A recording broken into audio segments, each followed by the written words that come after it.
L'océan Pacifique recouvre un tiers de la surface de la Terre, soit plus d'eau que toutes les terres émergées réunies.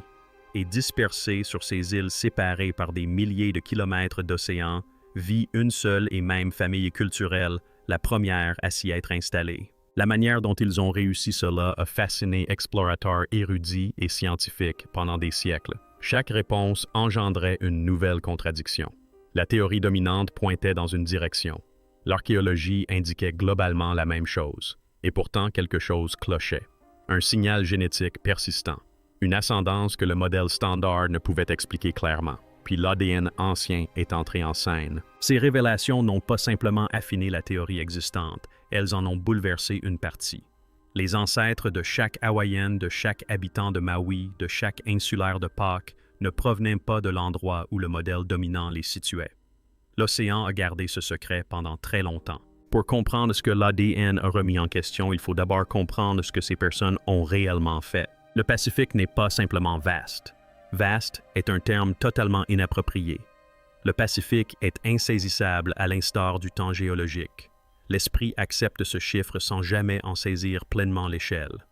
Un tiers de la surface terrestre, une superficie océanique supérieure à celle de tous les continents réunis, et il reste encore de la place. Et au-delà sur des îles si reculées que certaines ne furent atteintes par les navires européens qu'au 18e siècle vivaient des peuples qui partageaient une famille de langues, un ensemble de traditions culturelles, une cosmologie et une ascendance biologique. Ce seul fait devrait vous dissuader. Le triangle polynésien donne sa forme à cet exploit Hawaï au nord, la Nouvelle-Zélande au sud-ouest et l'île de Pâques au sud-est. Reliez ces trois points et vous obtenez une étendue d'environ 10 millions de kilomètres carrés d'océan. Chaque île importante à l'intérieur de ce triangle a été découverte, colonisée et habitée par les mêmes peuples. Pas approximativement les mêmes, mais les mêmes coutumes. Ce n'était pas primitif. C'était d'une sophistication sans véritable équivalent dans le monde antique. Les étoiles certes, mais aussi la houle océanique qui par sa courbure et sa réflexion transporte des informations sur les masses terrestres lointaines. Les trajectoires des oiseaux, les formations nuageuses au-dessus d'îles encore invisibles à l'horizon, les changements de vent qui avaient une signification pour celui qui y avait consacré sa vie. Pas d'instruments, pas de cartes, une tradition de navigation entièrement transmise par l'esprit et le corps de ceux qui la pratiquaient. Il y a ensuite la patate douce, une culture domestiquée en Amérique du Sud que l'on trouvait poussant en Polynésie des siècles avant que le premier navire européen ne traverse le Pacifique. Quelqu'un a pourtant effectué cette traversée. Quelqu'un a transporté ces plantes à travers le plus grand océan du monde et est revenu avec elles.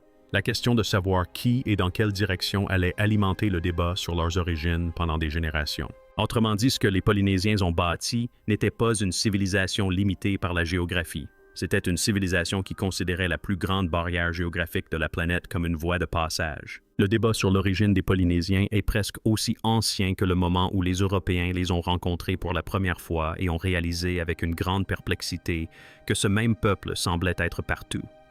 La tentative la plus spectaculaire de réponse date de 1947. Thor Heyerdahl, Dahl, un explorateur norvégien doté d'une théorie fascinante et d'une audace hors du commun, construisit un radeau en bois de balsa qu'il baptisa Kon-Tiki et navigua des côtes du Pérou jusqu'aux îles du Pacifique Sud.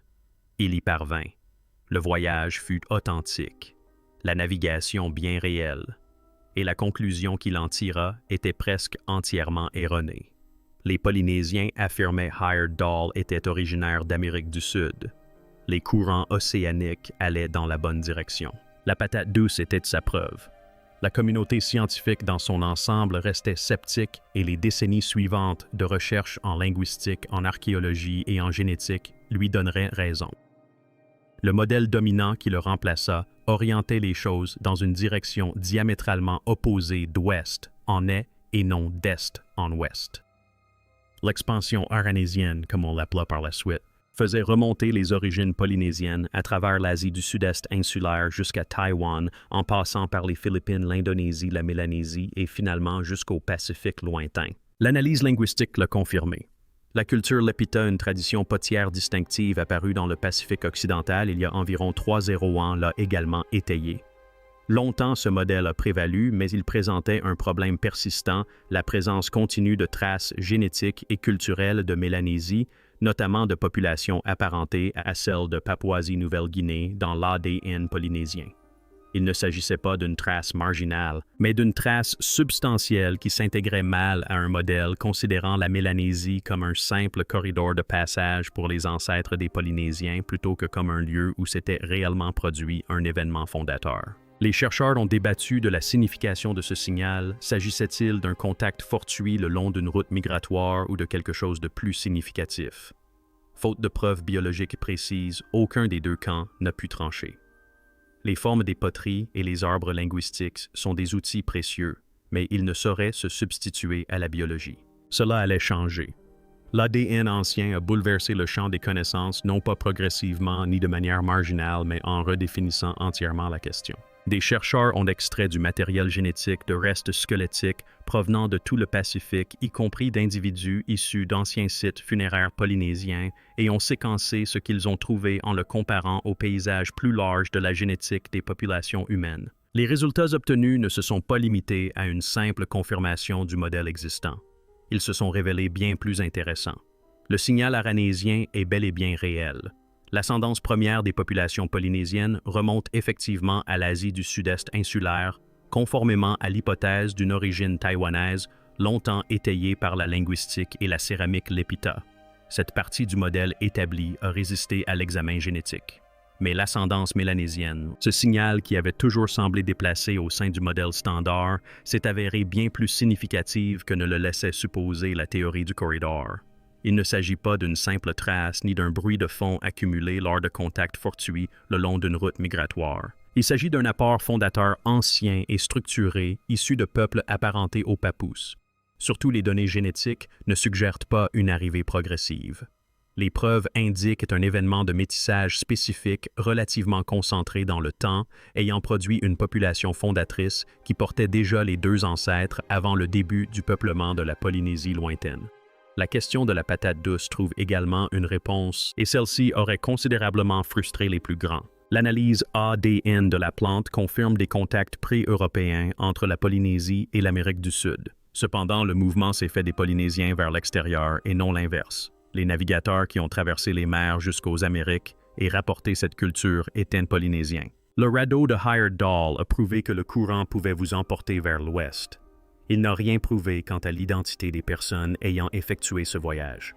L'ADN ne permet pas d'identifier une origine unique et précise, polynésienne. L'ascendance est composée de strates.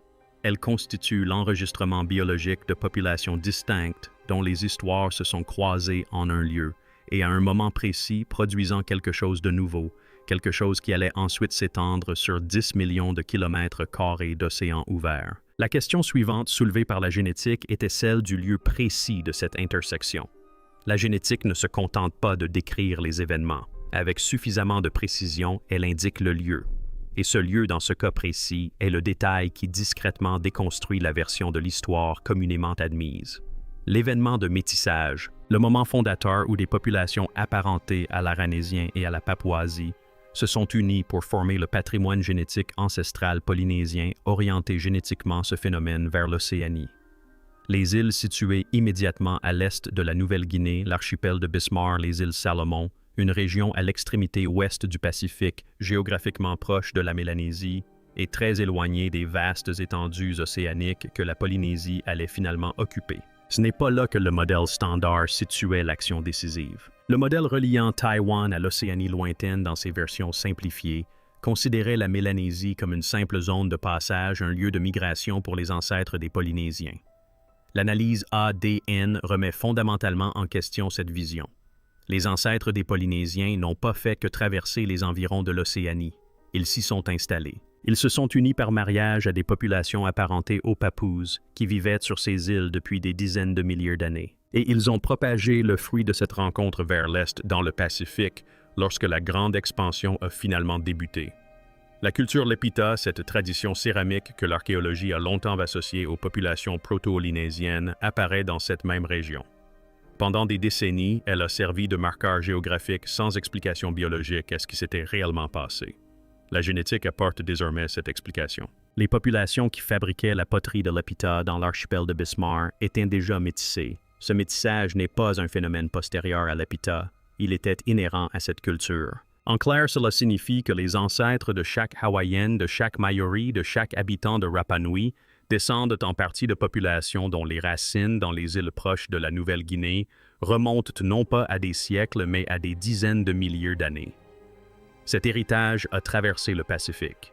On le retrouve aujourd'hui dans chaque communauté polynésienne du monde.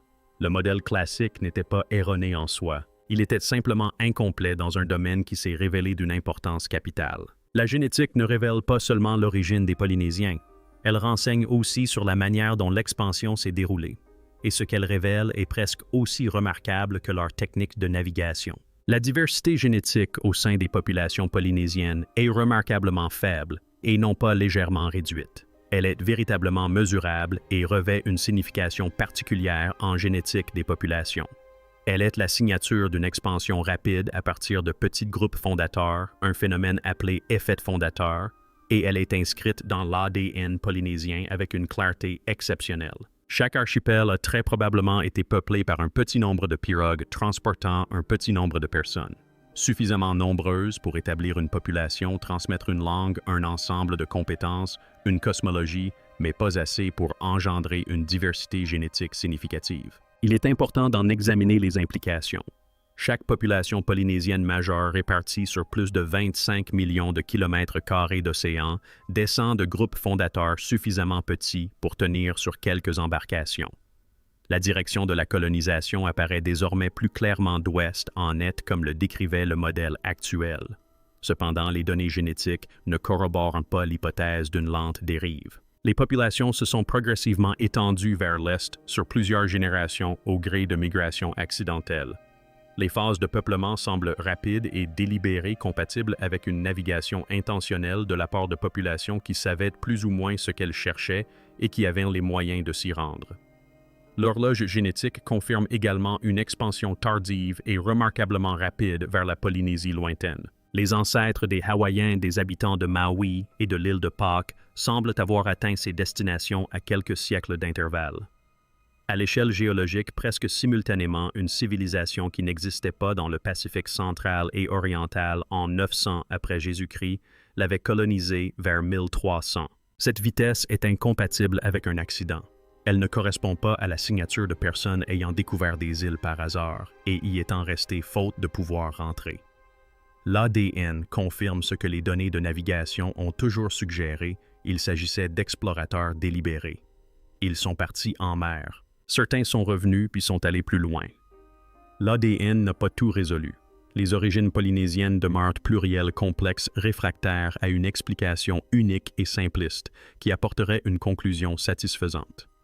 Le signal aranésien est réel. L'apport papou est réel. Le contact avec l'Amérique du Sud est réel. Il ne s'agit pas de réponses contradictoires, mais de différents chapitres d'une même histoire. Et cette histoire est plus complexe que toutes les versions antérieures à l'avènement de la génétique. Mais ce que la science a accompli est plus important encore que la résolution du mystère, elle lui a donné un visage humain. Il s'agissait de personnes dont l'histoire était identifiable. Des personnes dont les ancêtres avaient passé des générations dans les îles proches de la Nouvelle-Guinée, avant même que quiconque n'ait songé à traverser le Pacifique. Des peuples qui ont transporté cette histoire vers l'Est inscrite dans leur biologie à travers des milliers de kilomètres d'océan et l'ont déposée sur des îles si reculées que le reste du monde ne les découvrirait que des siècles plus tard. Les populations fondatrices étaient peu nombreuses. Les distances étaient colossales. L'exploit fut sans précédent. Et il ne résulta pas d'une origine unique.